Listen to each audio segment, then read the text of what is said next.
Shalom, hai semuanya. Perkenalkan, nama saya Dianti Nikia Selaban dengan NIM 2401040008. Di video ini, saya akan menjelaskan tentang sejarah perkembangan sosiologi pendidikan. Selamat menyaksikan. Kata sosiologi berasal dari dua bahasa, yaitu bahasa Latin dan Yunani. Dari bahasa Latin, socius berarti kawan atau masyarakat, sedangkan bahasa Yunani, logos berarti ilmu. Secara harfiah, sosiologi berarti ilmu tentang masyarakat.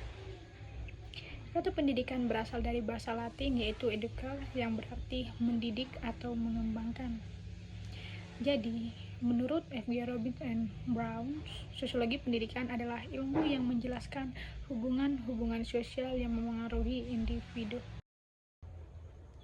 Selanjutnya, sejarah perkembangan sosiologi pendidikan. Yang pertama, awal kemunculan sosiologi pendidikan yaitu pada abad yang ke-19. Sosiologi pendidikan lahir bersamaan dengan berkembangnya sosiologi sebagai disiplin ilmu pada abad yang ke-19.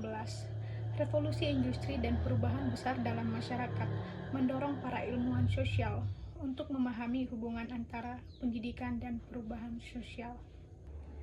Auguste Comte pada tahun 1798 sampai 1857, yang dimana ia dianggap sebagai bapak sosiologi, adalah salah satu yang pertama kali memikirkan sosiologi sebagai studi tentang masyarakat, termasuk bagaimana lembaga pendidikan mempengaruhi struktur sosial. Yang selanjutnya ada kontribusi Emile Durkheim, di mana ia adalah tokoh utama dalam sosiologi pendidikan. Ia menganggap bahwa pendidikan sebagai alat untuk memelihara keteraturan sosial dan solidaritas di masyarakat. Menurutnya, pendidikan menanamkan nilai-nilai moral dan budaya yang diperlukan untuk memperkuat kohesi sosial dan mencegah kekacauan. Durkheim juga menegaskan bahwa setiap masyarakat memiliki sistem pendidikan yang mencerminkan nilai dan norma sosial yang dianggap sangat penting, sehingga pendidikan berfungsi untuk membentuk individu sesuai dengan kebutuhan masyarakat. Selanjutnya ada fungsionalisme dan Talcott Person, yaitu pada tahun 1902 sampai 1979, di mana pada awal abad ke-20 sosiologi pendidikan berkembang dalam konteks teori fungsionalisme. Talcott Person, seorang sosiologi terkenal, berpendapat bahwa pendidikan berfungsi sebagai mekanisme untuk mensosialisasikan individu agar dapat berperan dalam struktur sosial yang lebih besar. Person melihat sekolah sebagai miniatur masyarakat di mana anak-anak belajar tentang peran, tanggung jawab, dan nilai yang diperlukan untuk kehidupan dewasa.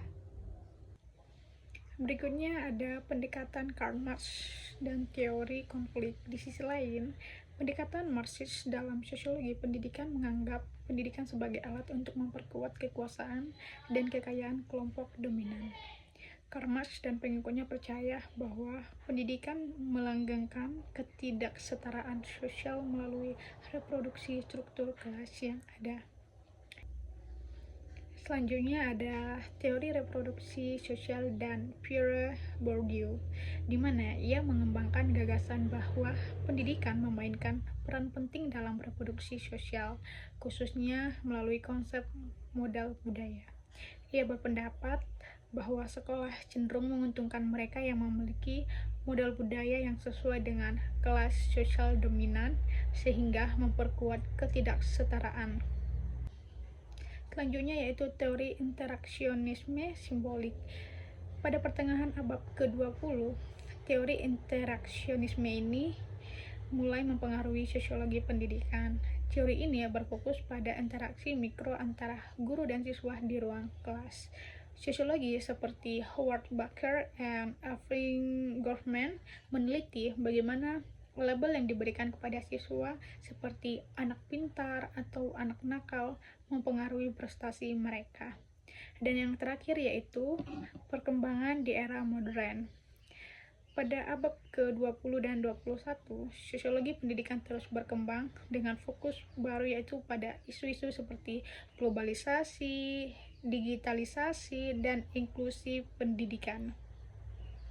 di mana globalisasi ini telah membawa perubahan signifikan dalam pendidikan dipahami, terutama dalam konteks pendidikan sebagai alat untuk mempersiapkan tenaga kerja yang global. Sosiologi pendidikan modern juga meneliti dampak teknologi seperti e-learning, serta bagaimana peran teknologi mempengaruhi akses terhadap pendidikan, terutama di negara berkembang.